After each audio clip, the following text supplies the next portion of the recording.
Hello everyone! Today we're making a lime cheesecake. This luscious but airy cheesecake is very easy to make, and it doesn't even require baking, or any special ingredients. And best of all, it's absolutely delicious. Now, let's get into it. Let's go over some ingredients before we begin. We'll need cream cheese. This is the cheese part of a cheesecake, and we're going to want this to be at room temperature, just so it's a bit easier to work with. We'll also need condensed milk. This is going to give us most of our sweetness and flavor, as well as a velvety smooth texture. Then there's limes. You can also use lemon or orange here, both will have great results. This is going to be our main flavoring agent, so we'll be using the juice as well as the zest here, so it's strongly represented. When we're zesting, we want to avoid taking away too much. Under our delicious citrus flavored skin, there's this bitter white layer called the pith, and we do not want that.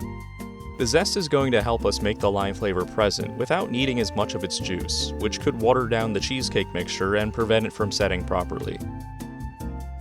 We'll need some powdered sugar, which we'll be adding to cream to make sweetened whipped cream. And some butter, to bind our crust together. We'll want this melted. Speaking of our crust, let's start there. Before we make our crust, we'll need to figure out something to put it in.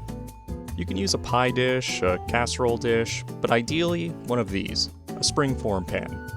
It involves this base, which our crust will sit on, as well as this springform ring, which helps our cheesecake hold its shape until it's fully set, after which can be removed to more easily access the cheesecake. Alright, so for the actual crust, you can use most sweet cookies or biscuits, but graham crackers or digestive biscuits work the best in my opinion. We're going to crush them up into crumbs. I like using a bag and something like a rolling pin and just smashing them. We want these pretty fine, like sweet breadcrumbs. Now we'll just mix our melted butter with our crumbs and combine them until everything is nice and saturated. Making sure the crumbs are good and evenly saturated with the butter is very important, otherwise it won't solidify into a single piece after we chill it. We want the texture of the crumb mixture to be almost like potting soil, slightly moist with the ability to clump up, but not muddy or wet. Now we'll just pour our crumbs into our pan and press them down firmly and evenly. This needs to be very compacted, or it'll just fall apart on us when we try to cut slices of our cheesecake later. The edges are really crucial here. It's best to have our crust a little thicker around the outside, round the outside, round the outside, for structural integrity. This is looking great, so it's off to the cooler until the rest of the cake is finished. Next, we'll cream our cream cheese. We want to mix this until it's actually creamy, rather than this chunky block form. This goes a lot better if it's closer to room temperature. You just don't want any lumps or chunks of cream cheese, the smoother the better. We'll then add our lime juice, as well as our condensed milk, and begin mixing it all together. We're going to be mixing these quite a bit.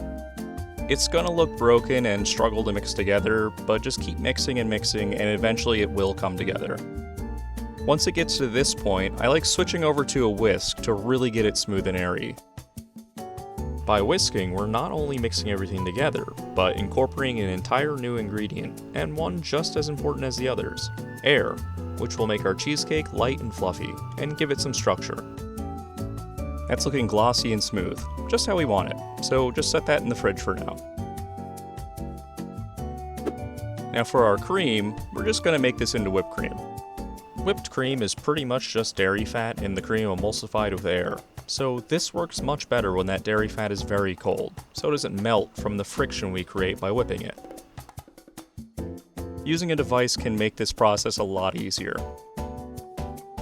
It can also make a mess if you're using a wonky one like this one, but just keep working it until you get what's called stiff peaks. When the cream can support itself to make these little peaks like this, you know you've properly whipped the cream. We'll now add in our powdered sugar and our zest, and just fold those in. This is how you make whipped cream in general, not just for this cheesecake, so whip your own cream for other recipes too. It's way better.